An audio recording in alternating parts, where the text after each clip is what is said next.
It's been about 4 months since the Samsung Galaxy A53 was released, and since then it has become one of the top selling Android phones so far in 2022.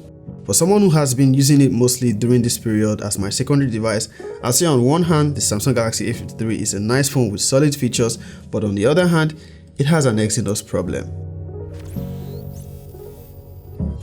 The Samsung Galaxy A53 at launch looks like a decent upgrade to the A52, especially with the introduction of the new Exynos 1280 processor, which provided impressive benchmark scores and looked really good on paper.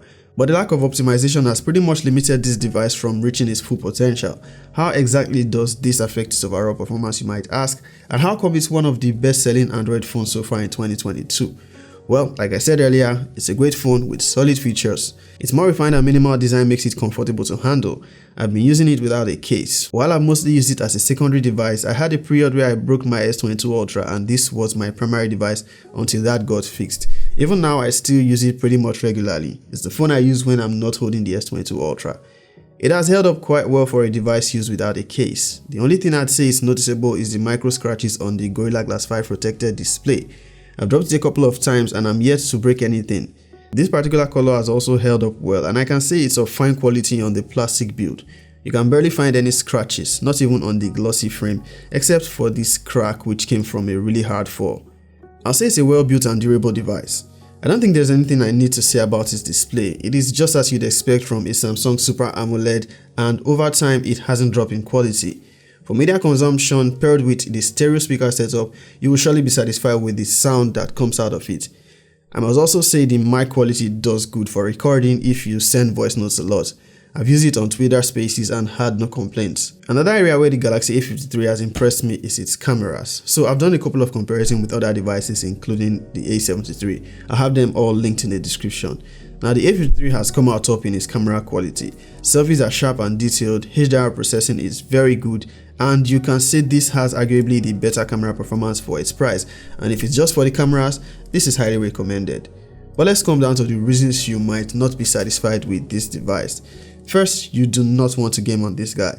Even the more affordable Redmi Note 11S with a MediaTek G96 chipset games better than the A53. The funny part about this is that the Exynos 1280 is accompanied by a Mali G68 GPU, same one on the Redmi Note 11 Pro Plus 5G, which has a Dimensity 920. But lack of optimization has prevented this from reaching its full potential when it comes to gaming. I could go on about how I can't recommend this for a gamer, but let's just summarize it by saying, as of now, the gaming capacity is nowhere near its predecessor, the A52. It can't even go past medium graphics on Call of Duty Mobile. On Apex Legends, it lacked noticeably and can't stay at consistent FPS, dropping from 40 to 10 FPS at intervals. On the bright side, I have not experienced any heating issues so far. It seems to have good heat management. One UI 4.1, while a good software on here and is fluid when it works, especially with that 120Hz refresh rate, I've experienced lags, which has reduced with the last update, but not completely, as there are still noticeable freezes that occurs at least once in a day of use. It doesn't lag when I'm running an app like TikTok, for example, or YouTube, or my regular apps, but it's the basic things like going home after using the camera app or just swiping home from anywhere and you experience delays. Now, these lags, while they are not happening all the time and will likely not bother you if you are coming from a more budget Android device, or if you are an average user, it will certainly bother you if you do a lot with your phone.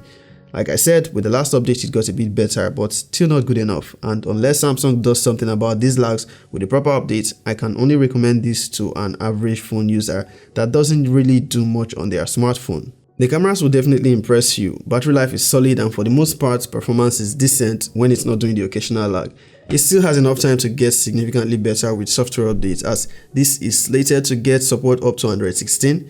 I'll still be holding on to it and we'll do another review in maybe 2 or 3 months time. If you follow me on Twitter, TikTok or Instagram, you'll definitely get an update from me if any major updates to the phone brings changes. If you own the A53, I'd like to know your experience in the comment section. Peace.